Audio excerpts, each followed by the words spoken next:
my parents said, "The greatest gift for your brother's wedding is you vanishing from this family forever." I didn't beg. I just packed my things, stepped outside. The door closed behind me like a final full stop. The wedding day came, with only panic. I stood frozen for a moment, my hand still gripping the doorframe, my heart racing, not quite sure whether I had just heard what I thought I'd heard. It was so surreal.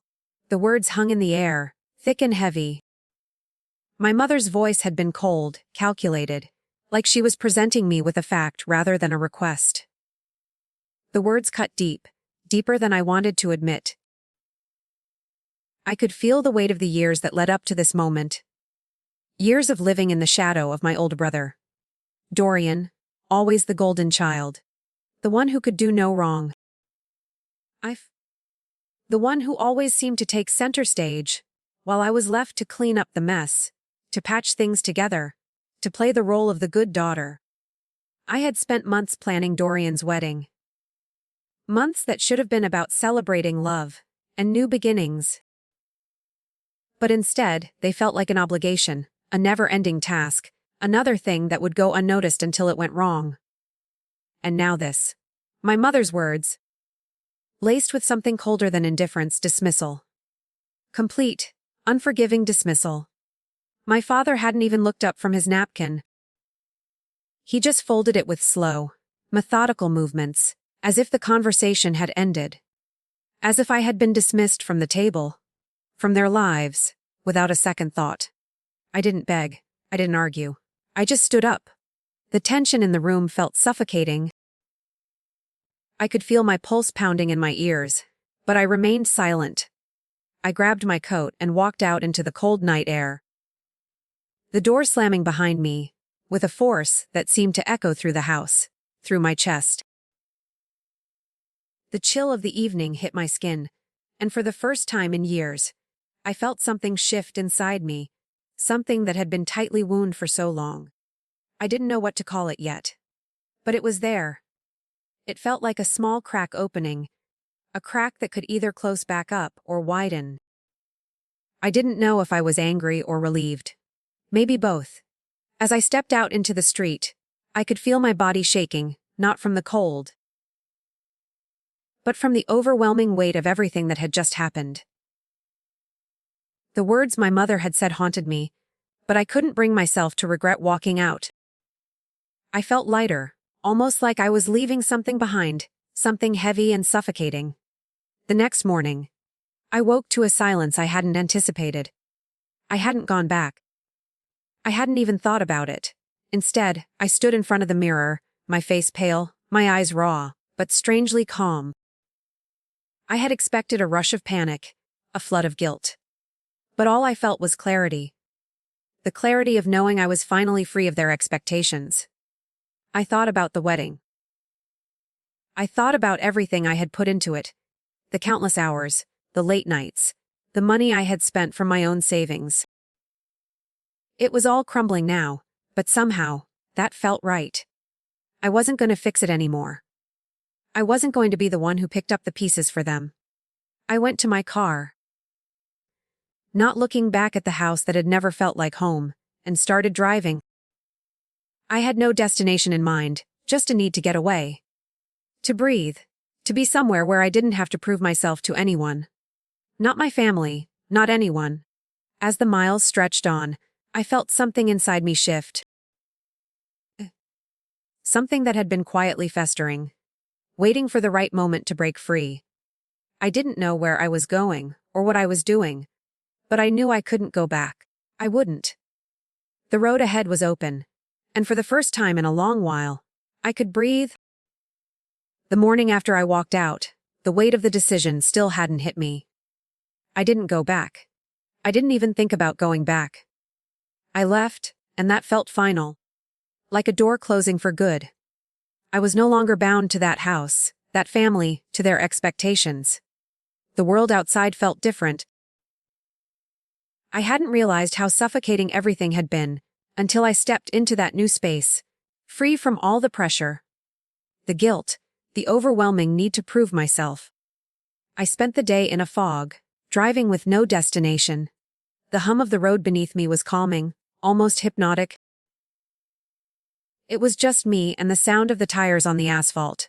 And for once, I didn't feel like I had to answer to anyone. No one was telling me what I should be doing or when. I didn't have to worry about whether my next move would disappoint my family. I drove for hours, not caring where I ended up. The morning felt far away, and for the first time in a long while, I wasn't calculating every minute, every move, every word. There was no one to please, no one to keep satisfied. It was strange, but it was also a relief. Eventually, I found myself in a small town a few hours away. It wasn't much.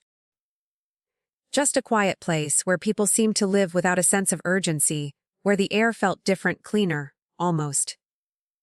I rented a small apartment, nothing fancy, but it was mine. The walls were bare, the furniture basic. It was exactly what I needed: space to breathe, to think. To finally feel like I could be myself. I spent the next few days settling in, trying to find some sort of routine. I unpacked my things. Trying to ignore the feeling of emptiness that lingered in the apartment. It wasn't that I missed anything from the house I left behind, but it was hard not to think about what I had left. I thought about the wedding, about everything I had sacrificed, all the late nights, all the phone calls, all the meetings I had juggled. I had poured myself into it, convinced that if I did everything perfectly, they would finally see me.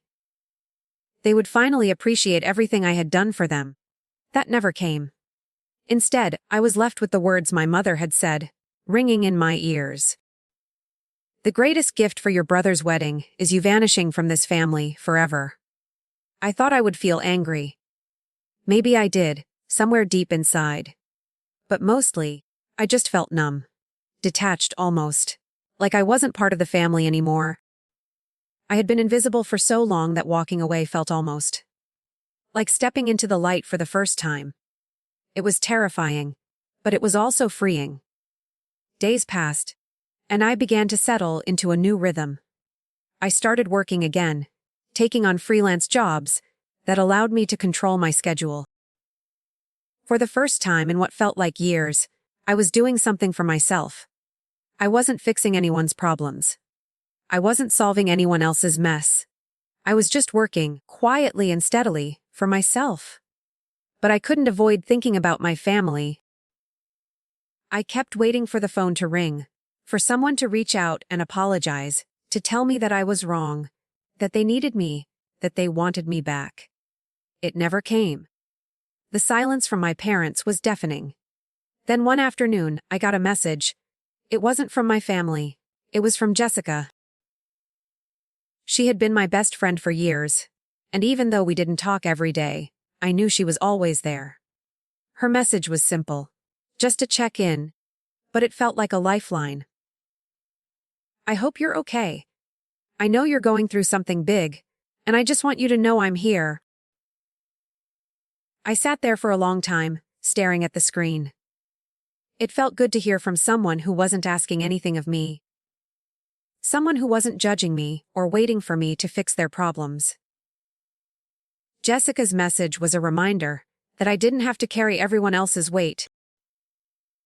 I didn't have to be the one to hold everything together anymore. I typed a quick response, telling her that I was doing better. It was a lie, but it didn't matter.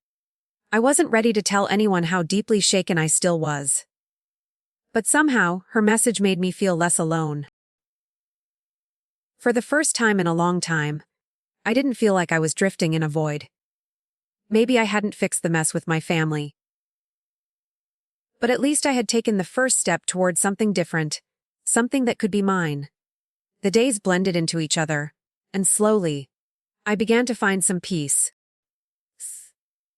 The weight of the past was still there, lingering in the background, but it wasn't as heavy anymore. I was starting to realize that I didn't have to keep trying to earn my place in a family that never valued me. I could start fresh, and that, for the first time in a long time, felt like a gift. The days passed slowly, and I began to settle into a rhythm that was entirely my own, I kept working, doing what I needed to do to pay the bills, but I also took time for myself. I found new places to explore, quiet corners where I could let my mind wander, without the constant pressure of having to perform, to please, to fix. For the first time in years, I wasn't holding my breath, waiting for someone to tell me I was doing everything wrong. But despite the calm, my mind would drift back to Erie, to my family. I could still hear my mother's voice in my head, cold and final. The greatest gift for your brother's wedding is you vanishing from this family forever. I could feel the weight of that sentence pressing on me, even though I wasn't there. Even though I was far away. I hadn't heard from them. Not a single phone call. Not even a text. I didn't expect an apology. I didn't think they were capable of it. But I couldn't help wondering if they missed me. Or if they even noticed I was gone. The wedding was only days away now, and in the quiet of my apartment, I found myself imagining what was happening back home. The chaos, the last-minute decisions, the pressure. I could almost hear my mother's voice as she directed every move, her demands growing louder, more frantic.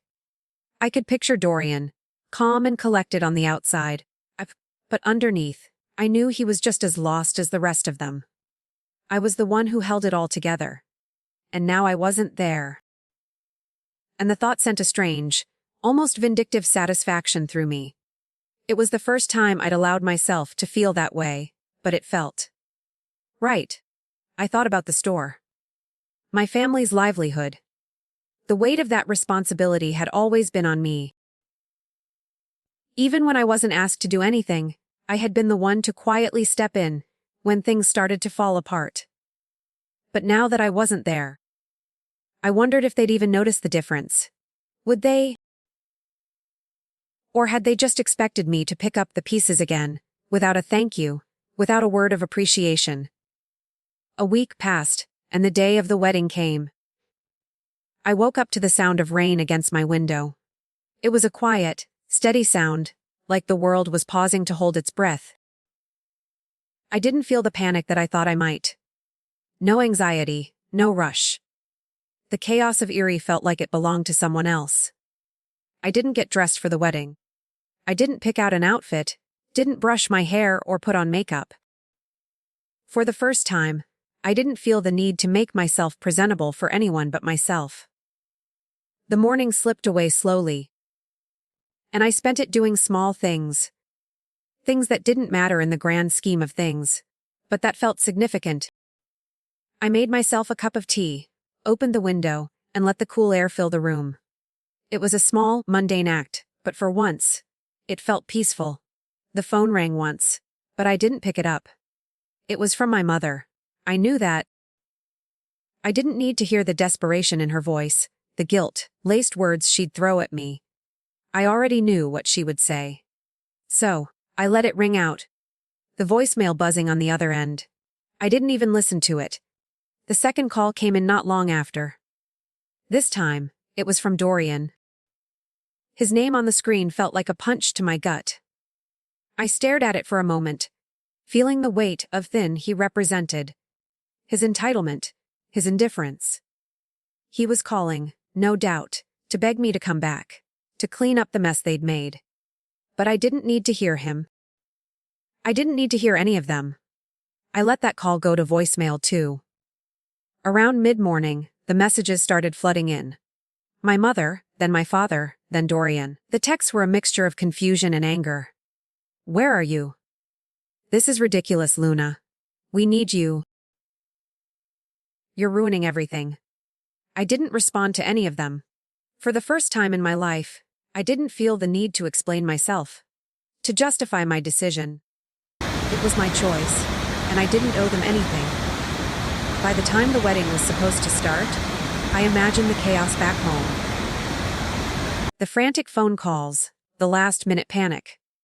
I pictured my mother pacing the floor, Dorian pretending everything was fine, my father sitting silently in the background, as he always did.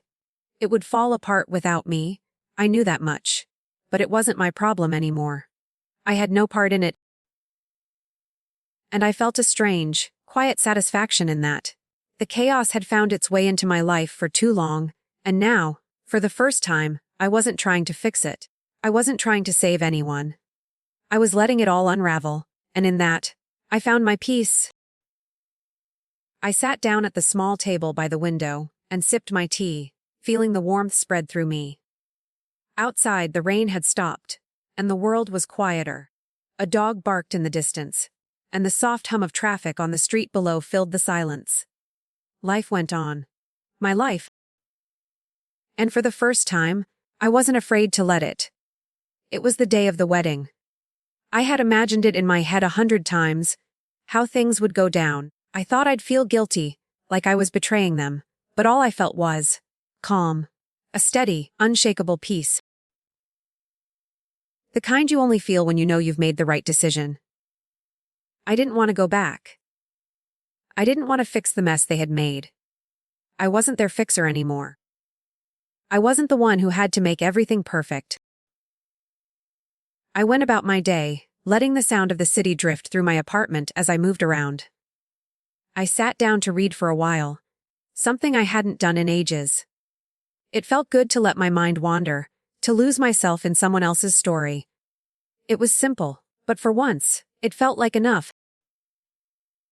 But even in this quiet space, I couldn't shake the feeling that something was coming. I had ignored the calls and the texts for hours. But I knew eventually they would break through. And sure enough, just as the afternoon sunlight began to shift, my phone buzzed. It was my mother. I hesitated before picking it up. I should have just let it ring. I knew what was coming: more guilt, more pressure, more demands. But something in me needed to hear it. I needed to know that I wasn't wrong. "Where are you?" My mother's voice was sharp, a mix of panic and anger. "This isn't funny, Luna. We need you here." I stared at the phone in my hand, the weight of her words sinking in. She didn't understand. She never would. I didn't respond. Instead, I silenced the phone and set it down on the table beside me. I let her message sit unanswered. I could almost hear her voice crack through the silence, but I refused to give in. The phone rang again, and again and again. Each time, it felt like another piece of me was being pulled back into that world I had left behind. But I refused. I had to refuse. This was the moment I'd been waiting for, the moment I stopped letting them control me. After a few hours of silence, my phone buzzed again. This time, it was Dorian. I almost didn't want to look, but I did. The message was simple, but it hit harder than anything my mother had said. "You're ruining everything, Luna. We need you. Come back now." I felt a twinge in my chest, something close to guilt, but I pushed it down. This was what he wanted: the control, the power to make me feel small. And I had given it to him for so long. Not anymore. I didn't respond to him either. The hours dragged on. The wedding was supposed to start, but I didn't feel the familiar pressure anymore. No one was relying on me to make it happen. No one was waiting for me to fix it. As the evening approached, I thought about the chaos back home. I imagined the panic setting in, my parents rushing to salvage what was slipping through their fingers. Dorian probably tried to hold it together, pretending that everything was fine, that it was still his day. But I knew deep down that without me, it was all falling apart. And I couldn't bring myself to care. In that moment, as the phone sat silently in front of me, I realized something that had been building for so long but had never fully clicked into place. I wasn't responsible for them. I didn't have to hold everything together anymore. I had let go. I stepped away from the window, feeling the weight in my chest loosen just a little. For the first time in what felt like forever, I could breathe without fear, without the constant expectation hanging over me. As the evening stretched on, I could feel the phone buzzing again, but I didn't pick it up. It didn't matter. What mattered now was what I had done. I had made a choice. I had walked away, and for the first time, I didn't regret it. The wedding, their plans, their expectations, They were no longer mine to carry. They never had been. I made myself another cup of tea and settled into the quiet of my apartment. I didn't need to see the disaster unfold. I didn't need to hear the panic in their voices. I had already seen it for what it was. A system built on demand and expectation, where I was nothing more than a cog in the wheel. Expected to do the work and disappear when it was over. And for the first time, I realized I didn't have to be part of that system anymore. I could just be, and that was enough. The next few days were a blur of quiet. My phone kept buzzing with messages, calls, notifications. It felt like my family's frantic attempts to drag me back into their world, but I didn't respond. I couldn't. I wouldn't. 'Cause the silence that had settled over me was thick and comforting. It was the first time in years that I wasn't trying to fix something that wasn't mine to fix. I kept busy. Filling my days with work, the small, simple tasks that had no connection to anyone but me. I worked on freelance projects, helping small businesses design websites, marketing plans, things that didn't require me to play a role I hadn't been invited to. It was a relief. The pressure that had weighed on me for so long felt like it was lifting, even if just a little at a time. One afternoon, as I sat in my apartment, tapping away at my laptop, I couldn't help but think about how different everything felt. It wasn't just the space, the physical distance between me and Erie. It was the distance I had finally created in my mind. My family's world was spinning out of control, but I wasn't there to hold it together. I wasn't going to be the one to fix it anymore. I hadn't heard from them since the wedding day. The calls had stopped, the texts stopped, and the silence felt like a reminder that I had made the right decision. But still, I wondered what was happening back home. How bad had the chaos gotten? Had my mother managed to salvage anything? Or was Dorian struggling to keep it together? A few days later, I received a message from Jessica. It was brief, just a check-in, but it made my heart squeeze. I'd left everything behind, but at least one person cared enough to reach out. "How are you holding up?" she asked. I stared at the message for a while, trying to figure out what to say. The truth. That I felt lighter. That I felt like I could breathe for the first time in forever. That I wasn't drowning in the expectations of people who never saw me, never appreciated me. Instead, I typed something simple. Something I knew she would understand. Settling in. It wasn't a lie. Not really. It felt good to be away from the chaos, to have space to think and make decisions for myself. But it wasn't all smooth sailing. I still had moments of doubt.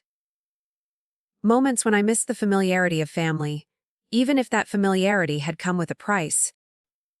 That night, I sat on the balcony of my new apartment, looking out at the city skyline. The world was quiet. It wasn't the same kind of stillness that had suffocated me back home, where the silence was always filled with expectation, guilt, or the threat of unspoken words. Here, it felt like freedom. I could feel the weight of everything I'd left behind, but it was no longer crushing me. I could just exist. But then, like a faint echo of the past, my phone buzzed again. This time, it was a voicemail from my mother. My heart skipped a beat. It had been days, and hearing her voice again felt like being pulled back into something I wasn't sure I wanted to be part of anymore. I hesitated for a moment, the phone pressed against my ear. But then, slowly, I hit play. "Luna, please. This is getting ridiculous. We need to talk. I don't understand why you're doing this to us. We can fix this. You just need to come home."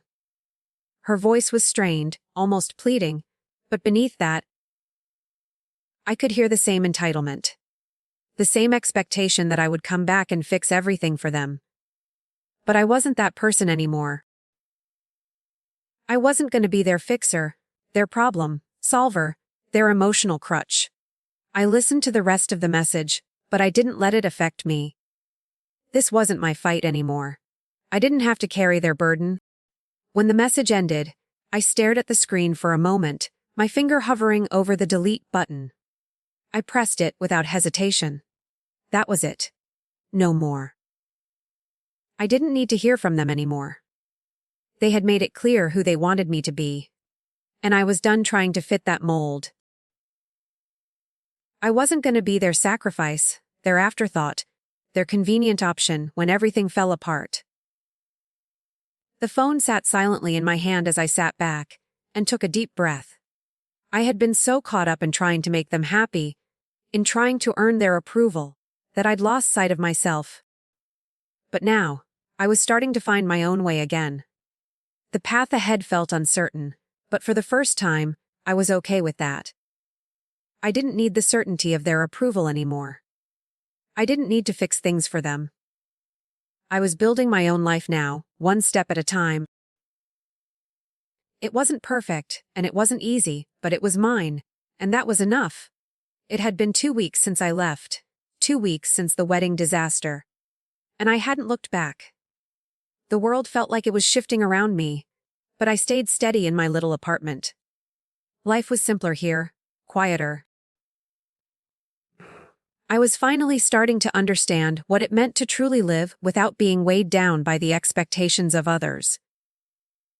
The first few days after I left were spent in a fog. I didn't realize how much emotional energy I had been expending just to hold my family together. Without that constant strain, I was beginning to recover. It wasn't easy. I had moments of doubt, moments when I thought I had made a mistake. But then, I remembered the words I had said to myself when I walked out. I wasn't their savior. I wasn't their emotional crutch. I hadn't heard from anyone in the family, and I told myself I didn't need to. But a small part of me wondered how they were managing without me. Had my mother found someone else to take over the wedding details? Was Dorian panicking? Did my father care? A few days later, I got the answer. It was late in the afternoon when I saw the message. It was from Jessica. She was my lifeline, my anchor through all the chaos. Her messages had been a steady presence in my life, reminding me that there were people who actually cared. Her text was simple. Hey, I heard some stuff about the wedding. It's all falling apart, isn't it? I stared at the screen for a long time, my fingers hovering over the keys. Part of me didn't want to know. Part of me didn't want to hear the truth. But the other part, the part that had spent so long holding everything together for them, needed to know. So, I typed back, what happened? Her reply came almost immediately. The wedding venue had to cancel. The florist didn't deliver. The band didn't show up. And they're still trying to salvage it. It's a disaster.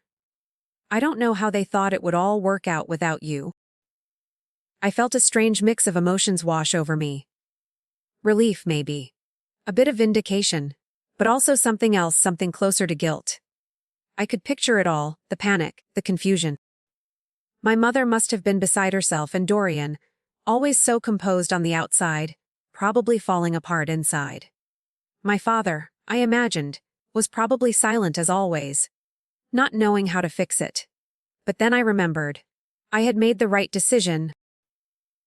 I wasn't going to be the one to fix their mess anymore. I had tried, time and time again, and they hadn't noticed. They hadn't cared. It was their mess now. And it was no longer my responsibility. I set my phone down and leaned back in the chair, staring at the ceiling. For the first time in weeks, I felt the weight lift off my shoulders. I wasn't their savior anymore. I didn't have to rush in to pick up the pieces. But the chaos, it seemed, was still spiraling. I thought of how much they must have relied on me, how much they had expected me to hold it all together. Now that I was gone, the foundation was cracking. I thought about my mother's words that night. The greatest gift for your brother's wedding is you vanishing from this family forever. It had been said with such finality, but it felt like a strange kind of freedom. The phone buzzed again, but this time it wasn't Jessica. It was my mother. I stared at the name on the screen, feeling my chest tighten. I wanted to answer. I wanted to hear her voice, to hear her apologize, to hear her tell me it had all been a mistake. But I didn't pick it up. Instead, I put the phone down, and for the first time, I let the silence be mine. I wasn't waiting for them to fix anything anymore. I wasn't waiting for anyone to come and rescue me from the weight of their expectations. The world kept turning. They were in chaos, but I wasn't. I had stepped away, and in doing so, I had found a small, steady peace. The next few days went by in much the same way. I didn't follow up on the chaos back home. I didn't need to. Slowly, I began to feel more grounded in my own life, taking things one day at a time. I worked, I rested, I began to breathe without the constant tension of family demands hanging over me. And then, 2 weeks later, I got the news. I'd been expecting it. But hearing it out loud still hit me in a way I wasn't ready for. Jessica sent me another text, but this time there was no sympathy, just a matter of fact. The store's gone. It closed this morning. They couldn't keep it going without you. I didn't feel any joy in hearing that. I didn't feel the satisfaction I might have expected. But I couldn't ignore the truth. They had relied on me, without even knowing it, and now everything was unraveling. It wasn't my fault. The realization was slow to sink in. The store had been their lifeline, their symbol of stability, and it had fallen apart without me. But I wasn't there to pick it up. I wasn't there to save them. I had chosen to walk away, to let them face the consequences of their own actions. And that was the hardest part, the realization that, even now, no one had learned the lesson. They still didn't understand. They didn't see me. I sat in the quiet of my apartment, the phone buzzing once again with a message from Jessica. But this time, I didn't need to respond. The silence between us felt like an answer, and that, too, was enough. I wasn't their savior. I wasn't their fixer. I was just me, finally free. 2 weeks passed in a blur, and somehow, the world around me felt like it was moving faster than I could keep up with. I kept my days simple, focusing on small, everyday tasks that felt grounding: laundry, making meals, working on the freelance projects that filled my schedule. It was easy, quiet work that required my full attention, but didn't ask too much of me. In the stillness of my apartment, I had found something I hadn't known I was missing: peace. I'd created a life for myself here. It wasn't perfect. There were still moments of loneliness, still a trace of doubt lingering in the back of my mind. But more and more, I felt like I was finally breathing, really breathing. I was doing what I wanted, when I wanted. And that was a luxury I hadn't experienced in a long time.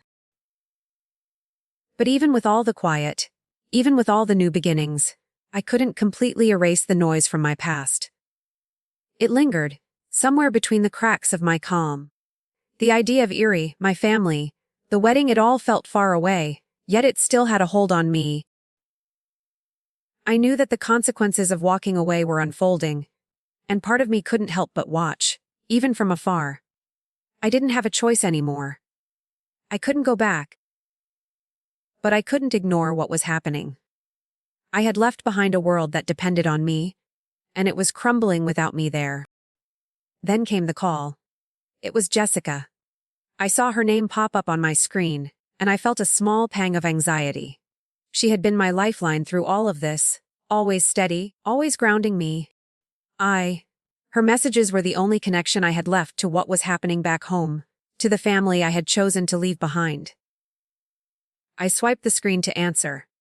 "Hey," I said, bracing myself for whatever news she was about to share. "It's bad, Luna," she said, her voice carrying the weight of everything I'd been trying to avoid. "The store is gone. They closed it down. And your parents." She paused for a moment, the words hanging in the air. "Your parents are selling the house." I could feel the weight of her words sink into me. The store, the one that had been their foundation, their livelihood, it was gone. And the house, the home I had left behind, the place I had spent so many years trying to make my own, was being sold. I leaned back in my chair, my hand gripping the phone tightly, but I didn't know what to say. I couldn't say anything that would make it better. They can't keep it together without you, can they? She asked, her voice soft. She didn't need an answer. She already knew. I stayed silent, staring out the window at the streets below. The world felt so quiet, so still. Everything was happening back there, back in Erie, and yet, it didn't feel real. It felt like a life that was no longer mine. I don't know what I'm supposed to do, Jess. I said after a long pause. They're falling apart without me, and I don't even know if I should care. They never saw me. Not really, I know, she said gently. But Luna, you've been carrying their weight for so long. You've been the one keeping everything together.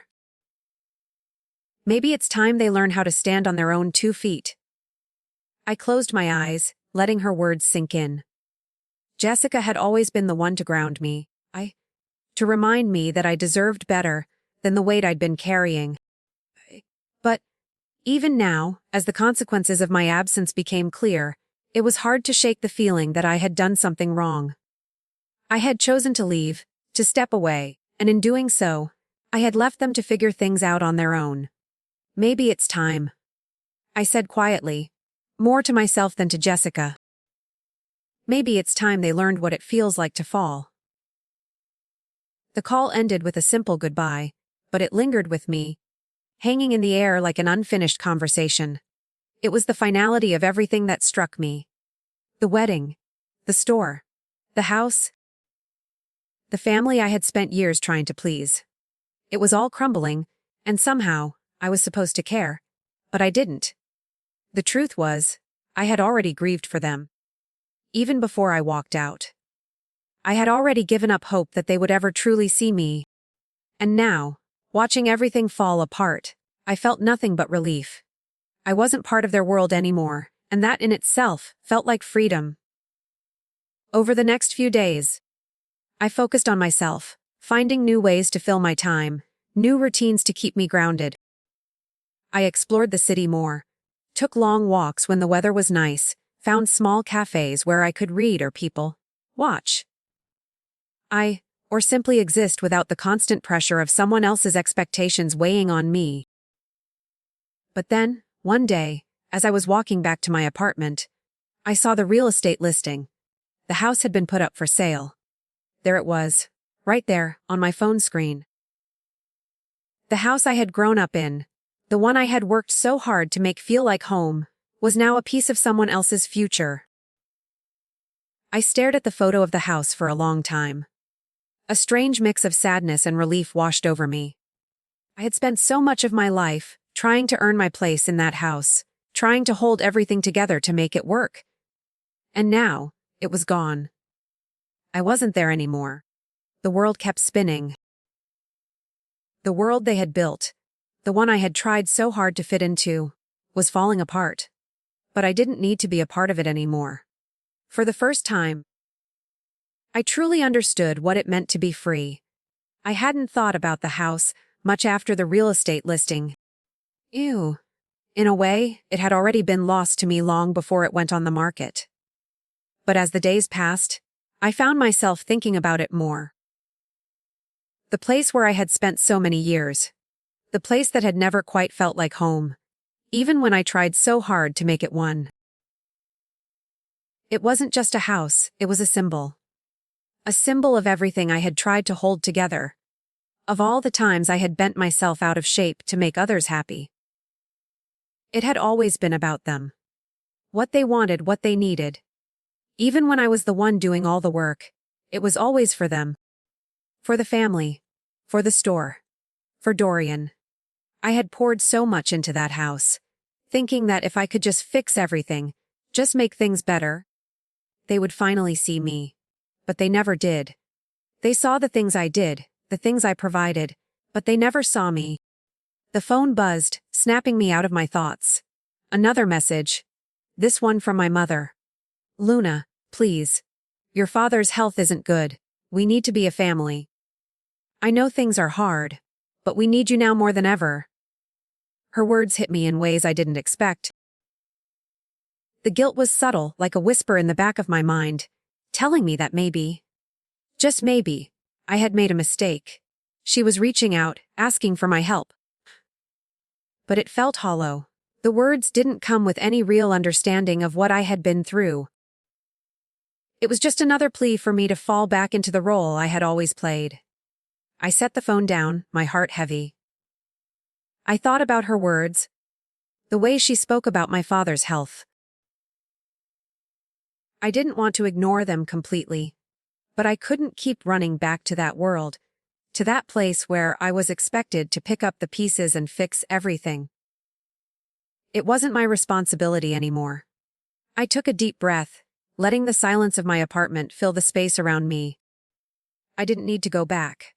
I didn't need to be the one to heal everything for them. The truth was, I had already healed myself. In leaving, I had started to rebuild what had been broken. My own life, my own sense of self. I couldn't sacrifice that again, no matter how much they needed me. I let the silence sit for a moment longer, before I opened the message from my mother and typed my response. It wasn't a long message, but it was final. It was the last piece of closure I needed. I'm sorry, but I can't come back. I'm not the person you want me to be anymore. I hope you understand. I pressed send, feeling the weight of those words settle in. It was a quiet kind of relief, but it was still relief. The door to that chapter of my life was closed for good. The phone buzzed again, but this time, I didn't feel the same pull to answer. It was from Jessica, asking how I was doing. I smiled at the message, grateful for her constant support, even when I wasn't sure where I was going next. I was finally learning to take care of myself first. The weeks that followed were filled with small but significant changes. I started to feel more at home in Asheville, more at peace with the choices I had made. I wasn't just surviving anymore. I was living. I found new places to explore, new routines to follow. The weight of my past no longer felt like a burden. And when I passed the house listing again, I didn't feel anything. No sorrow, no regret. Just a quiet acknowledgement that it was no longer mine to carry. I had a life of my own now. And that, for the first time, felt like a gift. A few months later, as the air began to warm and spring crept into the city, I found myself sitting at a local cafe, savoring the moment of stillness I had worked so hard to find. I didn't know where the next chapter would take me, but I knew it was mine to write. Then, unexpectedly, a letter arrived. It was from my mother. I hesitated before opening it, unsure of what to expect. But when I read her words, I felt nothing but a quiet, resolute finality. She wrote about health scares, about needing me, about family sticking together. But there were no apologies, no recognition of the pain I had been through. I put the letter down and stared at it for a long moment. It was tempting, so tempting, to respond. To go back. But I knew better now. I had already made the decision to walk away. So I wrote back, short and polite. I'm sorry to hear about everything. I wish you well. But I can't come back. I sealed the envelope and put it in the mailbox without a second thought. The phone didn't ring. And I didn't feel the weight of guilt that had once followed me everywhere. I was free. And for the first time, I was starting to understand that healing didn't mean returning. Healing meant moving forward. And I was finally doing that,